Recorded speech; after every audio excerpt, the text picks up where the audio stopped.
Good morning, everybody. Thanks for joining us for Family Estrangement.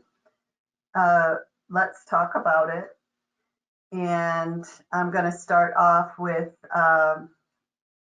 just saying that I've been a marriage family therapist for about 12 years, and I've run across a lot of this type of situation where families are estranged, and I was noticing some themes and challenges with it.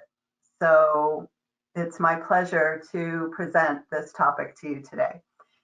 So people don't really talk about this topic. We know it's not a comfortable topic for most to talk about. And through their conflicts and struggles, it's a topic that brings shame and a lot of guilt to a lot of families. So what is the definition of family estrangement?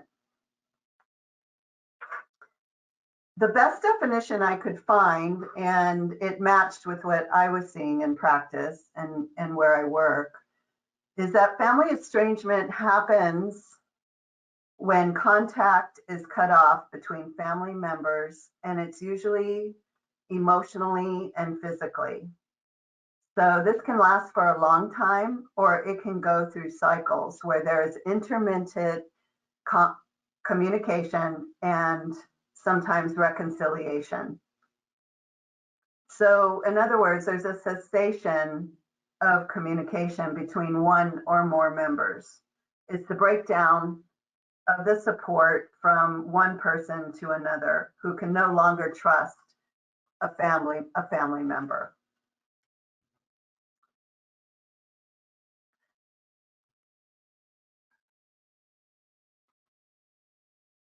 So I wanted to throw in here on the next slide, what are the differences between estrangement, emotional distancing, and cutoff?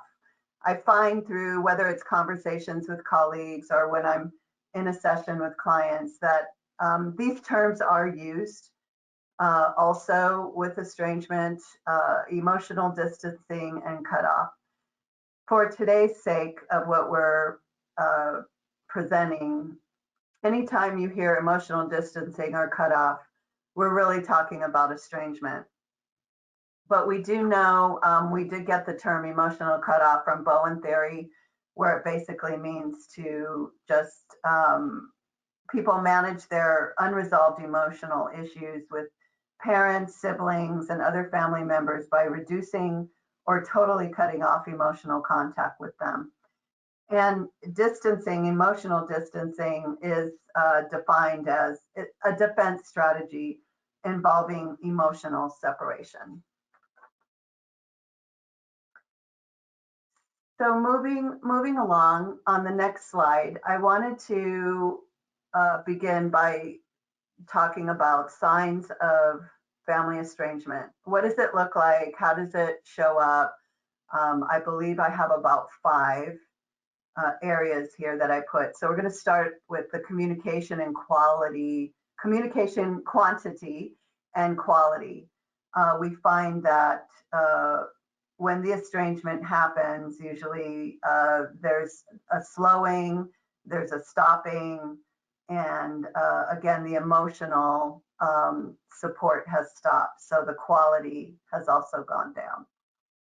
And I have found with an example of this would be, I'm thinking of a certain case I worked with a client where we had a adult daughter and her mother. Adult daughter stops talking to mom, but she will continue to give messages through the mother's sister, so her aunt. So we have seen situations like that where it's a triangle and there's communication going that way, but estrangement has occurred between adult mother or adult daughter and mother. So the second one here is physical distance. Estrangement can be facilitated by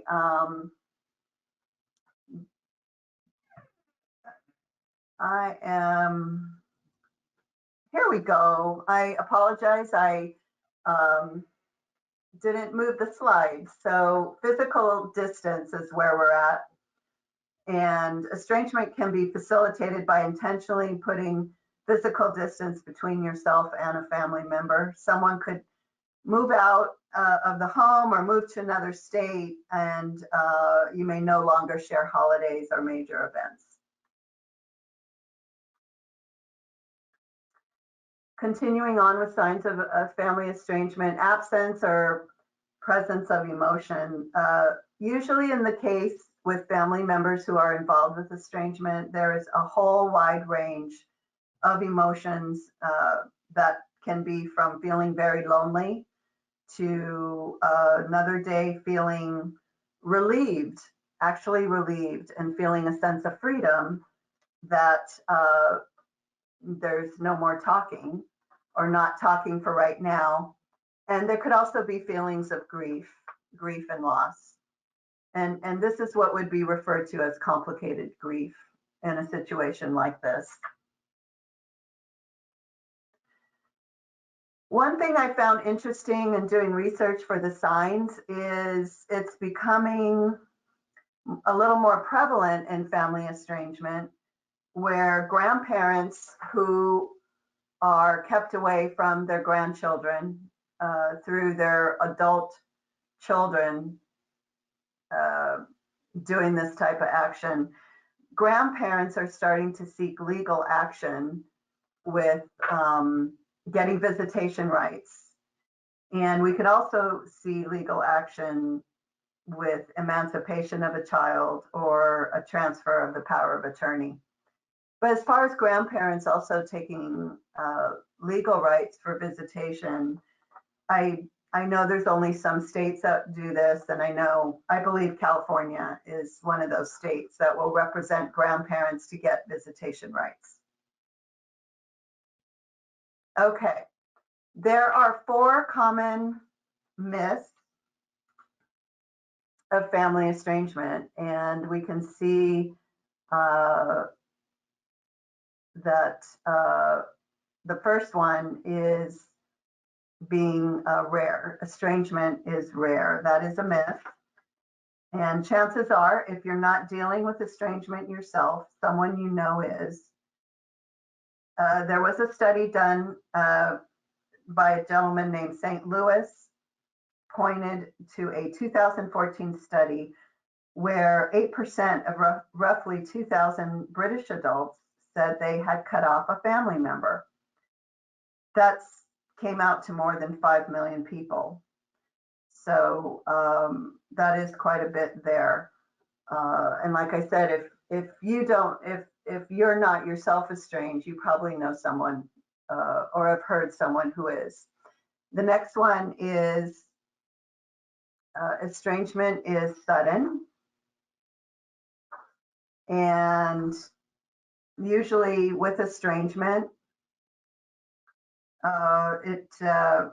it sometimes means a clean break from a struggle, a fight, but that it can also be a relationship that is on and off again over the years. In another study, Kylie Agilis, she's a social worker. She wrote a book in 2016 called Family Estrangement. She wrote that estrangement occurs across the years and decades. All the hurts and all the betrayals, all the things that accumulate that undermine a person's trust. So the next estrangement there is people become estranged for a clear reason. And this can include, I put down 3 reasons I found through a 2015 study. The same woman that I used in the study before, Agilis, she's a social worker, through her book, Family Estrangement, interviewed 25 Australian parents who were cut off by at least one child. And she found that estrangement falls in 3 categories. 1, choosing between the parent and someone or something. So the someone or something could be a partner, a passion, an identity, or a lifestyle. The second reason was difference in values or perceived wrongdoing or stressors like domestic violence, divorce, or failing health. And the third one is just a combination of the two, or more of all these factors are possible. Mm-hmm.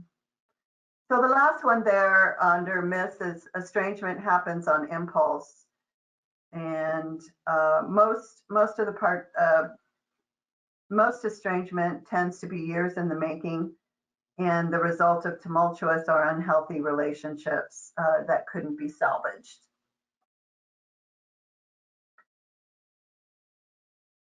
So now we're going into reasons for family estrangement.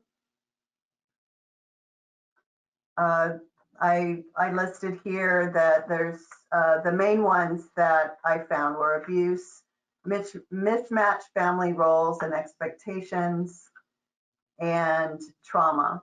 So we'll go into abuse first. And abuse is classified as sexual, physical, emotional, and verbal abuse.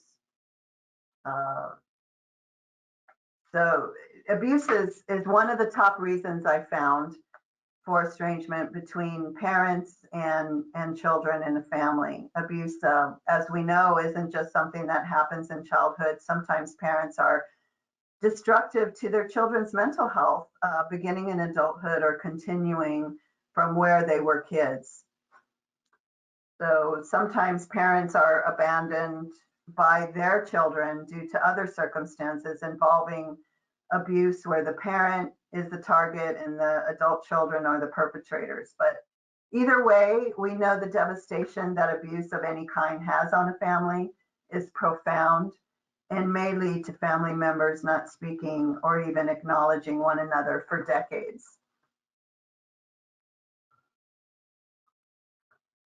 All right, the second reason is mismatched family roles and expectations, the breaking down of dreams and relationships and roles. This can play a big part or a big role in causing family estrangement, especially if the parents do not agree with the choices of their children.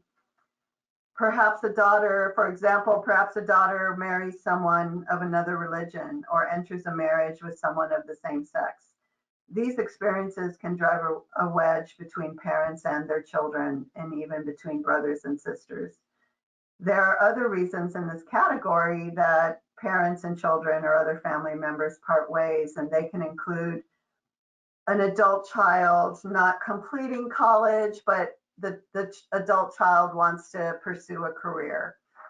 The adult child does not wish to be the caregiver for their elderly parents, and the parents' belief is that they've invested in their children and the children should take care of them later in life.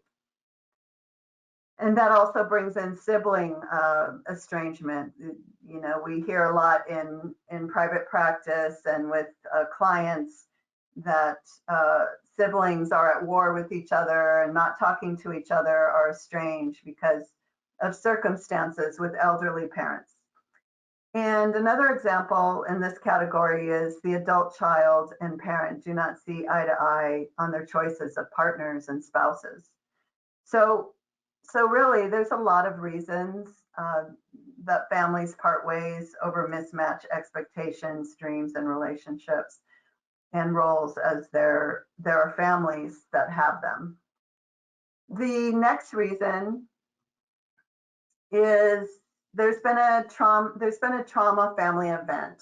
So the major ones I listed there could be through death, could be through divorce, but we find that through family tragedies, this can lead to family estrangement.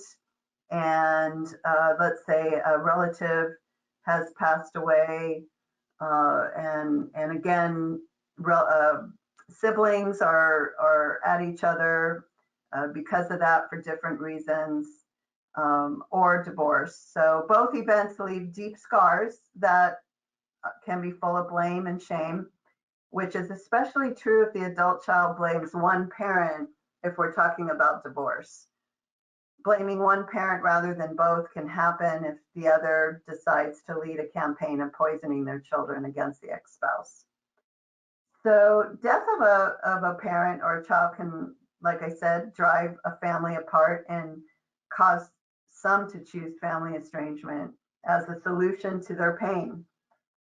One can understand the pain that losing a child or parent does to a family, but family estrangement only adds to the tragedy, adding scars that may never heal.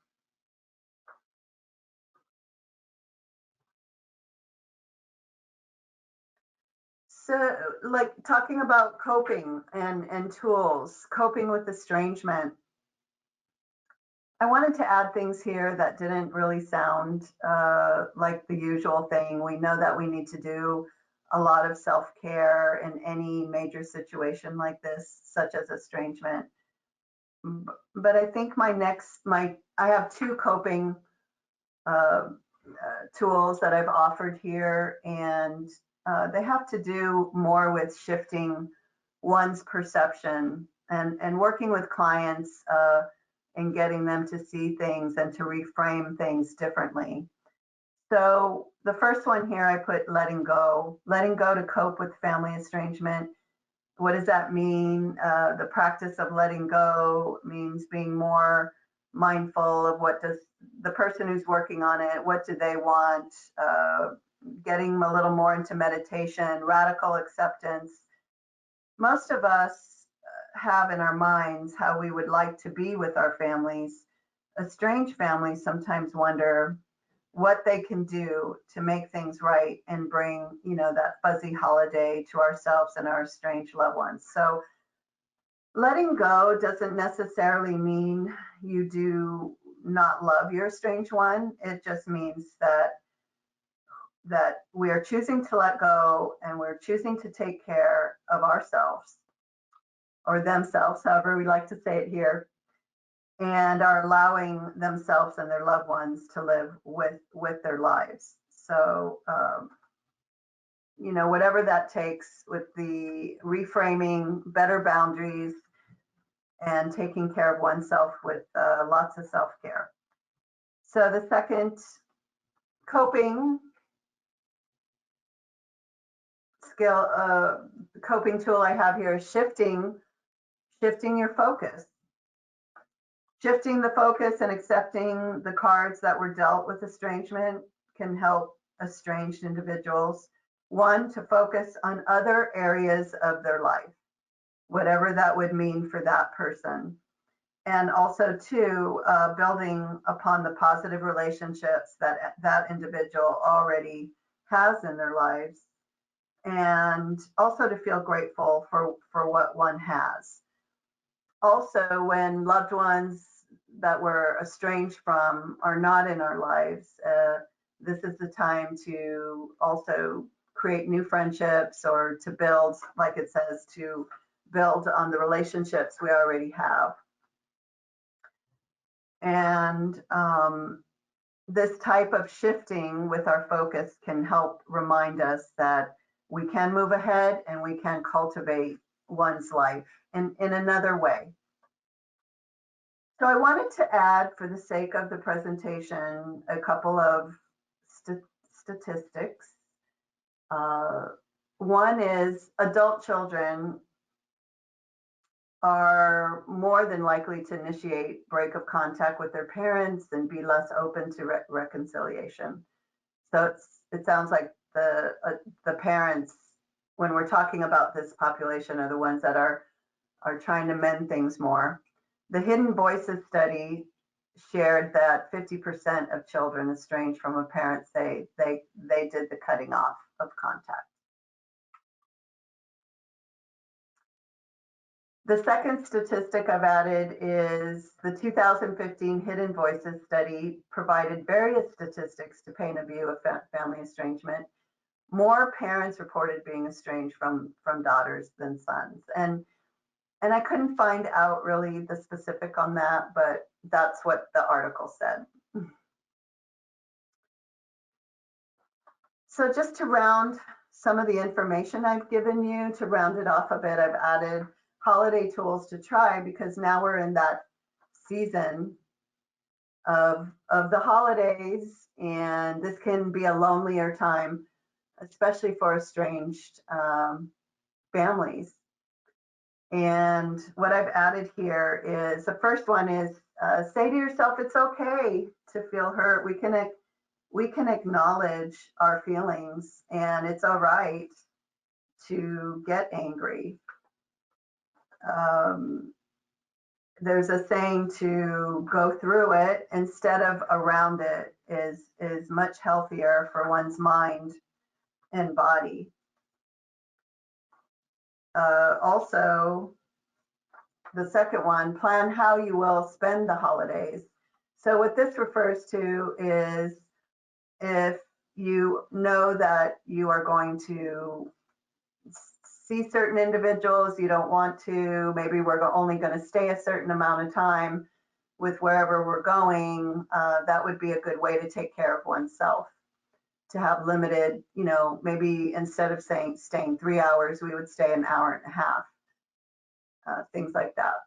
The third tool I've added here is developing a scripted response. And we know that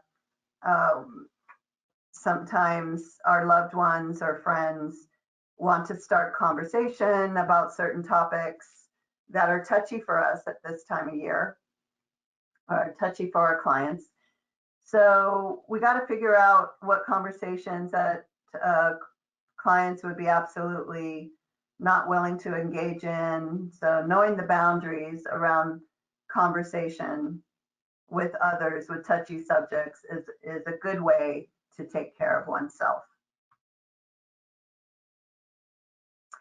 I have included all the references to this presentation. And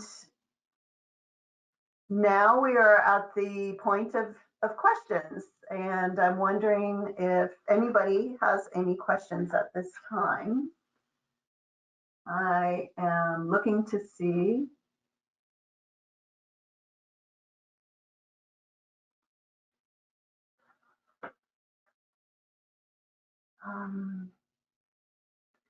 All right, I see a really good question here.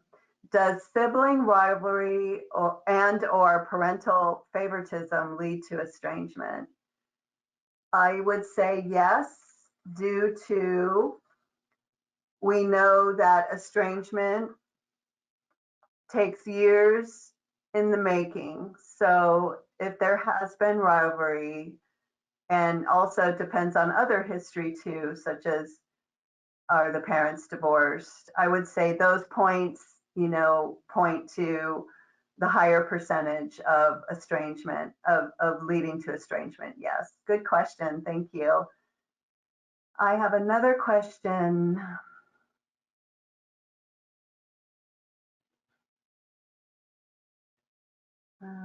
There are quite a few questions here, so I am trying to pick one that, let's see.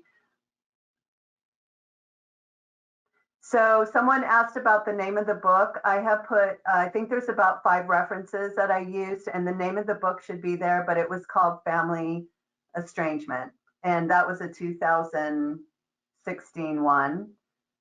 I do have my email at the end. If you, by the way, if anybody has a question, you didn't find the answer on those references, just go ahead and email me. And I apologize, I need to put my face on the screen, so here I am. There was another question.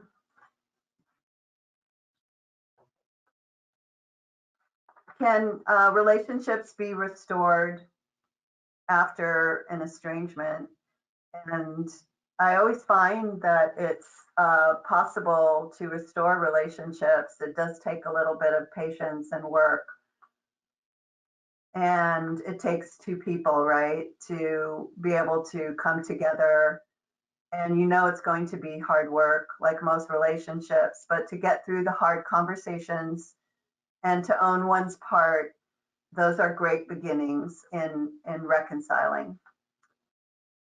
I am going to take one more question, and then I believe we are going to wrap it up. There is a question of,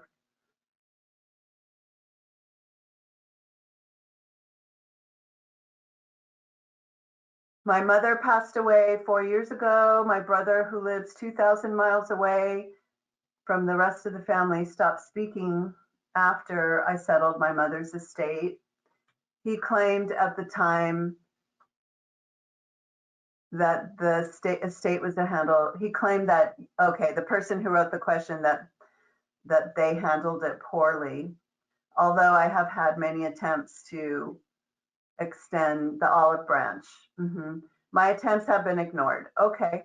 And so so he completely shuns me. So hopefully this person that asked the question is working with a very good family therapist. But being a family therapist, I would recommend to once in a while sending that birthday card, sending that olive branch, and that's, and also practicing good self-care for yourself, because if we're not getting the relationship back, it may take some time. And sounds like you're doing what you can do on your end, and it would take the other person to also reciprocate to have that relationship. So thank you for your question. So at this time, I don't believe there's anything else. I do want to thank everybody for coming to the webinar today. It was my pleasure to deliver this webinar to you. As I mentioned, this is a topic that is very passionate to me, both professionally and personally. And if you, again, have any questions, or if you need any help with referrals or references, with the references, please reach out to me on my email. It is on the slide. All right, everyone, have a good day, and thank you once again.